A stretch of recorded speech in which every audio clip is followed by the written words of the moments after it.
Sibling DNA test. A sibling DNA test helps determine the probability of a biological relationship between two or more individuals.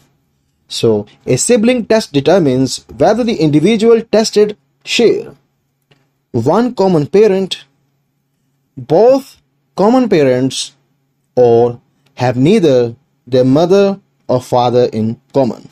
So, this way, the test can establish if individuals are full siblings, half siblings, or unrelated. It's often requested when there is uncertainty about the biological connection between alleged siblings. Now, how it works? Step 1 is DNA collection. So, buccal swabs are used to collect DNA samples from each participant. Then, DNA extraction and amplification. The DNA is extracted from the cells and amplified using PCR to create enough DNA for analysis. Comparison and analysis. The DNA profiles are compared to identify matching DNA markers. Statistical analysis is then performed to determine the likelihood of a sibling relationship.